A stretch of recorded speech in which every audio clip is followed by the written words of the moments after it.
दोस्तों ये कहानी गांव के एक लड़के की है जिसका नाम हरेन है। हरेन अपने गांव में ही रहता है। हरेन ने ग्रेजुएशन तक की पढ़ाई की है और अब वो गांव में ही रहकर अपने पिता के खेती बाड़ी में हाथ बटाता है। हरेन को गांव में ही रहना पसंद है। वो शहर नहीं जाना चाहता है।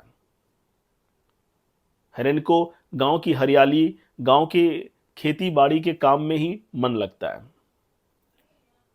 दोस्तों ये कहानी मेरे एक सब्सक्राइबर ने मुझे भेजी है। अगर आप भी अपनी कहानी मुझे भेजना चाहते हैं contact.abhaishah@gmail.com पर भेज सकते हैं। दोस्तों हरेन की उम्र अब शादी की हो चुकी है।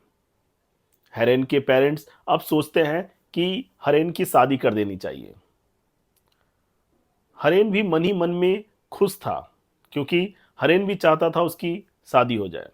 बहुत सारी लड़कियों के फोटोग्राफ हरेन को दिखाए जाते हैं, लेकिन हरेन को कोई भी लड़की पसंद नहीं आती है। हरेन का परिवार खेती बाड़ी से ही जुड़ा हुआ था, लेकिन संपत्ति की कोई कमी नहीं थी।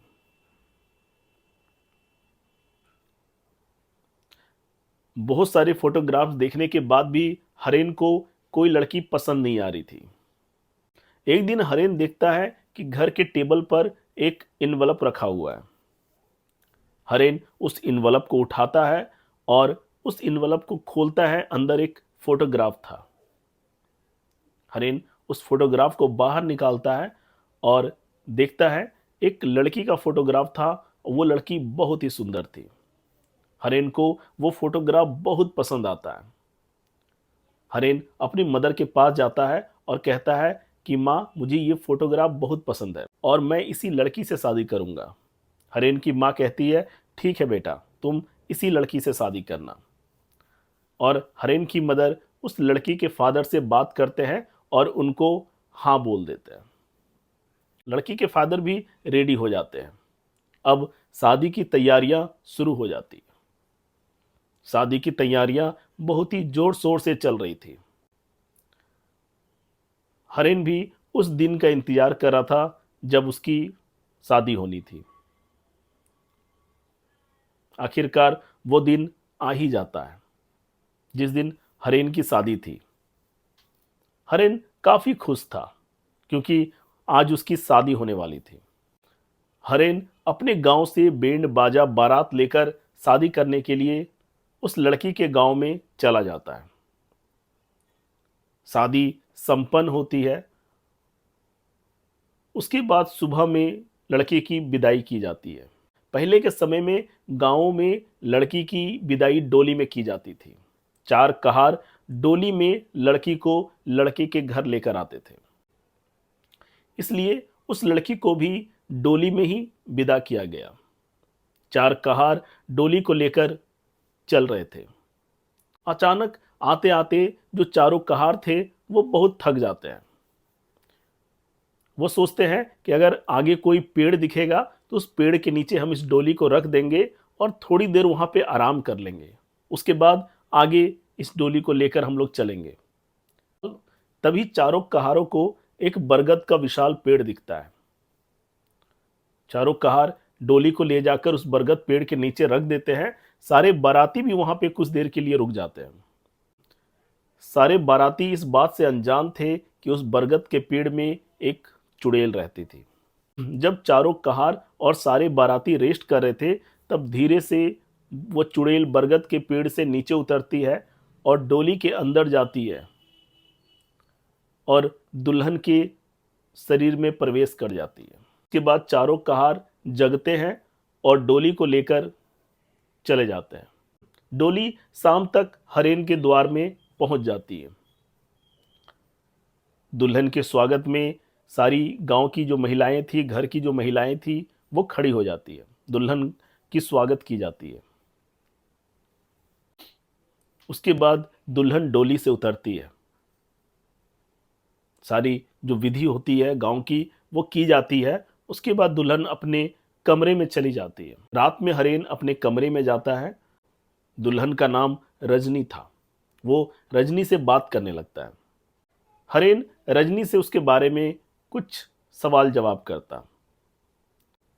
क्योंकि रजनी के अंदर वो बरगद की चुड़ैल घुसी हुई थी, इसलिए वो रजनी से जो भी सवाल करता उसका जवाब थोड़ा अलग आ रहा था। जैसे हरेन अगर उससे पूछता कि तुम्हारे गांव का नाम क्या है, तो वो अपने गांव के नाम की जगह उस चुड़ैल के गांव का नाम वो बता रही थी।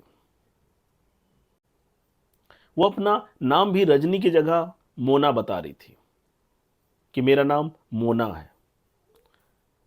हरेन रजनी की बातों से बहुत ही कंफ्यूज होने लगा था, लेकिन हरेन इन बातों को इग्नोर करता है। उसके बाद सुबह होती है। क्योंकि ये दुल्हन की पहली सुबह थी, दुल्हन की सासू माँ दुल्हन को पूजा घर बुलाती है। पहले दिन जब दुल्हन आती है तो उनसे पूजा करवाया जाता है, लेकिन दुल्हन पूजा घर में जाने से साफ मना कर देती है। वो बोलती है, मैं पूजा पाठ नहीं करती हूँ, मैं मंदिर भी नहीं जाती। हरेन और हरेन की माँ बहुत ही शॉक हो जाते हैं कि ऐसा कैसे हो सकता है कि कोई मंदिर ना जाए या पूजा पाठ ना करे। हरेन की माता उससे पूछती है कि क्या तुम नास्तिक हो, भगवान को नहीं मानती? रजनी कहती है, मैं केवल शैतान को मानती हूं। घर के सभी लोग रजनी की बातों से शॉक हो चुके थे। रजनी हमेशा अजीबोगरीब बातें करती, अजीबोगरीब हरकतें करती, किसी भी पूजा में शामिल नहीं होती और भगवान के मंदिर से बहुत दूर रहती। हरेन के परिवार वालों को समझ में नहीं आ रहा था कि ऐसा क्यों हो रहा है। यह सिलसिला लगातार चलने लगता है। हरेन की माता जब भी रजनी को खाना बनाने के लिए कहती, वो खाना भी नहीं बनाती थी। हरेन के परिवार वाले डिसाइड करते हैं कि क्यों ना रजनी के माता पिता से बात की जाए। हरेन रजनी को कहता है कि तुम अपने पिताजी से मेरी बात करवाओ। रजनी कहती है, पिताजी? मेरे पिताजी को तो मरे कई वर्ष हो चुके हैं। हरेन जैसे ही यह सुनता है वो शॉक हो जाता है, क्योंकि रजनी के पिताजी जीवित थे। फिर हरेन कहते हैं, ठीक है, अपनी माता जी से बात करवाओ। रजनी कहती है, उनके देहांत को भी कई वर्ष हो चुके हैं। हरेन को कुछ भी समझ में नहीं आ रहा था। हरेन की माता कहती है कि बेटा, तुम रजनी को किसी तांत्रिक या किसी ओझा को दिखाओ, वही बता सकते हैं कि रजनी को आखिरकार हुआ क्या है। फिर एक बड़े तांत्रिक को हरेन अपने घर लेकर आता है। वो रजनी को नीचे फर्श पर बैठाते हैं और कुछ तंत्र साधना शुरू कर देते हैं। फर्श पर एक आकृति बनाते हैं स्क्वायर की तरह, और उसके बाद उसमें तंत्र साधना शुरू करते हैं। थोड़ी देर के बाद तांत्रिक को सब कुछ पता चल जाता है कि रजनी के साथ क्या हुआ है। तांत्रिक घर वालों को सारी बात बताते हैं और कहते हैं कि एक पूजा करवानी होगी, क्योंकि रजनी के शरीर में एक चुड़ैल वास कर रही है जिसे हमें खींचकर बाहर निकालना होगा। हरेन के परिवार वाले तांत्रिक के द्वारा बताए गए पूजा की सामग्री को इकट्ठा करते हैं। तांत्रिक कहते हैं कि यह पूजा रात के 2:30 बजे की जाएगी। रात के 2:30 बजे रजनी को भी पूजा में बैठना होगा। रजनी पूजा में बैठने से मना कर रही थी। जबरदस्ती रजनी को पूजा में बैठाया जाता है। हरेन की माता भी पूजा में बैठती है। पूजा शुरू होती है और तांत्रिक अपनी मंत्र साधना से रजनी के शरीर से उस चुड़ैल को बाहर निकालते हैं और अपने थैले में से एक शीशे का बोतल निकालते हैं और उस बोतल में उस चुड़ैल को डाल देते हैं और ढक्कन बंद कर देते हैं और उस बोतल को अपनी थैली में रख लेते हैं और हरेन को बताते हैं कि अब तुम्हारी पत्नी बिल्कुल ठीक है। अब रजनी के शरीर में वो चुड़ैल नहीं है। अब तुम लोग अपने गृहस्थ जीवन को अच्छे से बिता सकते हो। मैं इस चुड़ैल को यहां से ले जाऊंगा बहुत दूर और मंत्र साधना से इसे इसके लोक भेज दूंगा जहां इसे मुक्ति मिल जाएगी। हरेन तंत्र बाबा को बहुत बहुत धन्यवाद करते हैं, क्योंकि उस तांत्रिक ने हरेन की जिंदगी बचा ली थी।